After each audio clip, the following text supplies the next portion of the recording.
Hello বন্ধুরা, good morning সবাইকে। আশা করি সবাই ভালো আছো, সুস্থ আছো। এরকম মেঘলা মেঘলা ওয়েদার কার কার পছন্দ অতি অবশ্যই কিন্তু কমেন্টের মাধ্যমে জানিও। হারার মহাদেব বন্ধুরা, প্রত্যেকে নিয়ে সংসার তোমাদের সকলকে জানাই ওয়েলকাম। আর এই ভিডিওটা কিন্তু বেশ কিছুদিন আগের ভিডিও, আর সেই সময় আমি অলরেডি একটা কাজের সাথে যুক্ত ছিলাম, তাই জন্য সকাল সকাল উঠে সমস্ত কিছু রেডি করে স্নান করে চলে গেছিলাম ঠাকুর প্রণাম করতে। আর আমার গোপসোনার জামাটা তোমাদের কেমন লাগছে অতি অবশ্যই কিন্তু জানিও।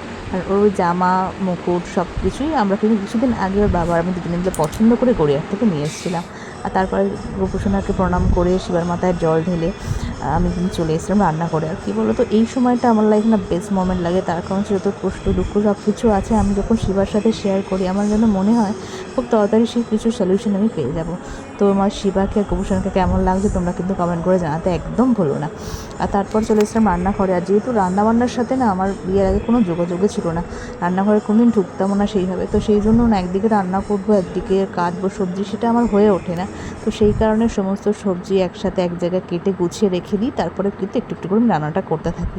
তাতে আমার খুব তাড়াতাড়ি হয়। তার কারণ হচ্ছে আমাকে যেহেতু বেরিয়ে যেতে হতো সেই সময়, হাজব্যান্ড সকাল সকাল যেহেতু ডিউটি যায়, খাইয়ে না পাঠাতে পারলে না মনের মধ্যে একটা ভীষণ খচখচ হয়ে থাকে। তো যতটা সম্ভব আমি রান্নাবান্না করে গুছিয়ে যেতাম যাতে হাজব্যান্ড খেয়ে যেতে পারে। যেমন যেহেতু বাড়িতে শাশুড়ি মা থাকেন, উনি ওকে খেতে দিয়ে দিত, ও চলে যেত সারাদিনের মতো যেহেতু বেরিয়ে যায়।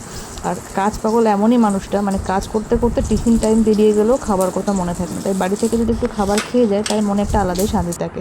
তো তারপর সব কিছু রেডি করে রেখে চলে গেছিলাম স্কুল থেকে ফিরে খাওয়া দাওয়া করে দিয়েছিলাম একটা লম্বা ভাত ঘুম দুপুরবেলা। তারপরে উঠে গেছিলাম হচ্ছে ছাদে।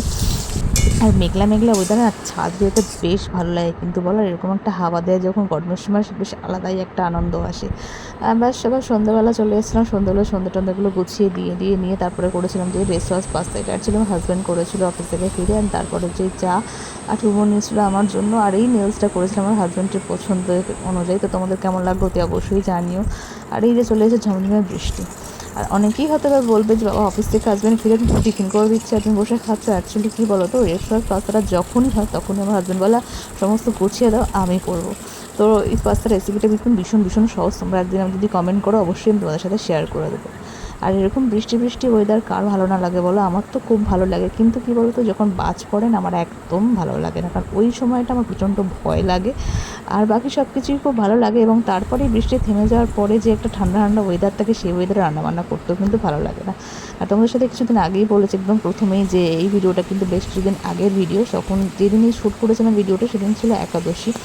আর যেহেতু আমার শাশুড়িমা একাদশী করেন, তো উনি ওই দিন না সেভাবে গরম কিছু খান না। আর গ্যাসের যে অবস্থা চলছে, এই অবস্থায় না এখন যদি দুজন মানুষ রান্না করতে যাই সেটাও খুব একটা ভালো লাগে না। যেহেতু সবাই মিলে খেলে রান্না করতে তখন ইজি হয়, এবার দুজন মানুষের জন্য রান্না করবো আর এরকম একটা ওয়েদার।